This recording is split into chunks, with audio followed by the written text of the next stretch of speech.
She texted me late one night, the soft glow of my phone the only light in the room. Her message was brief, yet heavy. "I think we should break up." For months, I'd felt her pull away. The cold replies, the excuses, her attention more online than with me. Still, seeing those words, so final and distant, didn't hurt the way I expected. Instead, I felt a strange relief, like a weight lifting. Without hesitation, I typed back, "I agree." I imagined her reaction. She probably expected me to beg, question, or plead for one last chance. That had always been her game, holding the power, keeping me unsure, afraid to lose her. But this time, I refused to play along. My reply was calm, even casual, and in those 2 words, I found a freedom I hadn't known in years. Minutes later, my phone buzzed again, her words now uncertain. "Wait, that's it? You're just agreeing?" I smirked. For so long, she'd been distant and cold, ignoring me. Now, when I stopped chasing, she was confused. That told me everything.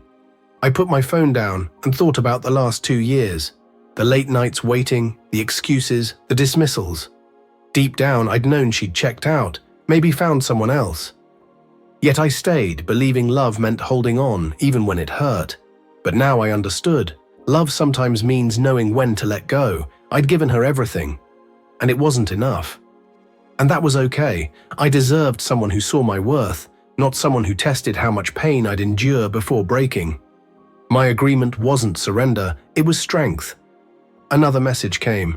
"I didn't mean it like that. I thought maybe you'd try to fix things." I almost laughed. She had ignored every attempt I made to fix us, brushed off my worries, treated my love like it was disposable. Now she wanted me to fight. Not out of care, but to feel desired again. I didn't reply right away. I let her words hang. I poured a drink, stepped outside, and breathed. For the first time in months, I felt light, free from waiting, from begging, from pretending everything was fine. Finally, I replied, "You wanted a breakup. I agreed. Let's not drag this out." I put my phone down. It buzzed again, but I didn't check. I already knew what she'd say. Regret, confusion, anger, none of it mattered. She had left me long before the text. Her heart checked out months ago, and I'd been clutching at shadows. Agreeing made it official. Later, her last message, "You really don't care, do you?"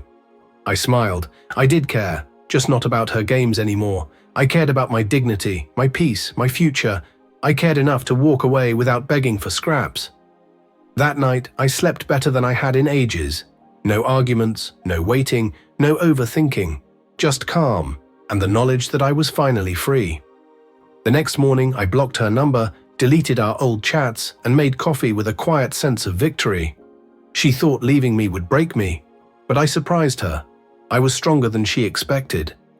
Sometimes the best revenge isn't anger or rushing on, it's showing you were never theirs to control. When she sent that message and I replied, "I agree," that was the moment I took my power back. Weeks later, she showed up at my door, eyes red, voice shaky, saying she'd made a mistake, that she missed me, that no one else treated her like I did.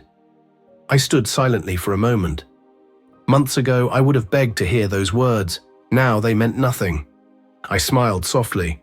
"You were right the first time. We weren't meant to be." Then I closed the door, leaving her stunned. And inside, I felt lighter than ever. She thought breaking me would give her power, but my calm, "I agree," and my final refusal to take her back showed her the truth. I was stronger without her. Sometimes the sweetest revenge isn't winning someone back. It's proving you never needed them at all.